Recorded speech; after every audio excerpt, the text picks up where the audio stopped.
کہ جیسے شور کی ذمہ داری ہے نان نفقہ، ٹھیک ہے، اب نان نفقے کی جب بات آتی ہے تو آپ فقہ کی کتابیں اٹھا کے دیکھیں تو وہاں یہ بات پیدا ہوگی کہ شور کے اوپر کتنی ذمہ داری ہے، کتنا نان نفقہ دے. تو کوئی فقی کہہ رہا ہے کہ جی 1 مٹھ گندم دے دے تو بس نان نفقہ پورا ہو جاتا ہے، یعنی روزانہ 1 مٹھ گندم بیوی کو پکڑا دے تو بس نان نفقے کی ذمہ داری پوری ہوگی. اب شور کہے کہ جی میں وہ بریڈ کیوں لے کے آؤں، کہاں پہ لکھا ہوا ہے قرآن میں کہ میں نے تمہیں ڈبل روٹی کھلانی ہے، میں نے تمہیں انڈے کھلانے ہیں ناشتے کے اندر، میں نے تمہیں دن میں جو ہے وہ قیمہ کھلانا ہے، میں نے تمہیں باہر ہوٹلنگ کروانی ہے، میں نے تمہیں AC لگا کے دینا ہے، میں نے گیس بجلی کے جو ہے وہ بل بھرنے ہیں. یہ کوئی نکال کے دکھا سکتا ہے یہ شور کی ذمہ داری ہے، یہ فہرست قرآن سے دکھا سکتے ہیں؟ نہیں.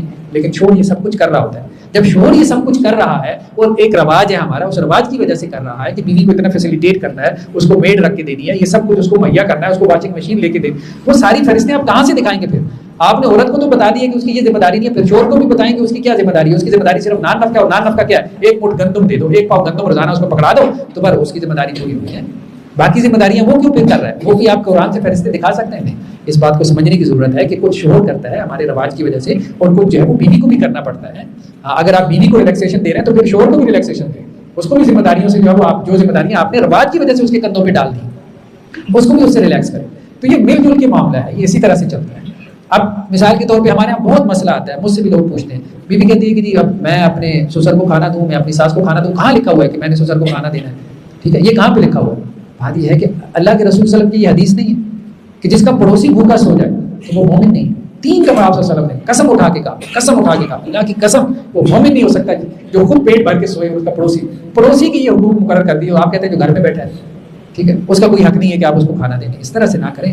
ہاں شوہر کو بھی کرنا چاہیے، پھر اس کے جواب میں شوہر کو بھی کرنا چاہیے، اپنی بیوی کا ایکسٹرا کرنا چاہیے کہ وہ میرے ماں باپ کو کھانا دے رہی ہے یا ان کا دھیان کر رہی ہے، تو مجھے اب اس کا ایکسٹرا کرنا ہے، اس کو کمفرٹ دینا ہے، اس کی ضروریات کا خیال رکھنا ہے. تو یہ مل جل کے معاملہ ہے. اس میں جو ہے نا فہرستیں پکڑ لینا اور اس میں جو ہے فتوے کے انداز میں چلنا، گھر ٹوٹ جاتے ہیں اس سے. ہر بات میں شریعت کو لے کے آنے سے، ہر چیز میں آپ جو ہے نا وہ قرآن سے کہاں دلیل لے کے آئیں گے؟ ایک بات کو آپ پکڑ لیں گے، ٹھیک ہے، کہ وہ شوہر جو ہے وہ بیمار ہے تو آپ کو بیوی کہے گی کہ ہاں اس کو میڈیسن دینا، کہاں پہ لکھا ہوا ہے کہ میں نے تمہارے ابا جی کو میڈیسن دینی ہے؟ تم اپنی جاب چھوڑ کے آؤ، ٹھیک ہے 20 کلومیٹر دور بیٹھے ہو تو چھوڑ کے آؤ، تمہاری ذمہ داری ہے، تمہارا ابا، تم اس کو میڈیسن دو. چھوٹی چھوٹی باتوں کے جھگڑے شروع ہو جائیں گے، اس کا کوئی نتیجہ نہیں نکلے گا. بیوی کو اپنے شوہر کا، اس کے گھر والوں کا ایکسٹرا کرنا پڑتا ہے، شوہر کو اس کے جواب میں بیوی کا ایکسٹرا کرنا چاہیے اور اس کے گھر والوں کا ایکسٹرا کرنا چاہیے. اس طرح مل جل کے معاملات چلائیں. معاشرت اسی کا نام ہے، فیملی لائف اسی کا نام ہے. نہ کہ فہرستیں کھول کے بیٹھ جائیں کہ اب میری کیا ذمہ داری ہے، اس کی کیا ذمہ داری ہے. پھر شوہر بھی اپنی ذمہ داریوں سے جان چھڑائے گا، وہ بھی اپنی ذمہ داریوں سے جان چھڑائے گی، اور گھر جو ہے وہ ایک جہنم کا ماحول بن جائے گا.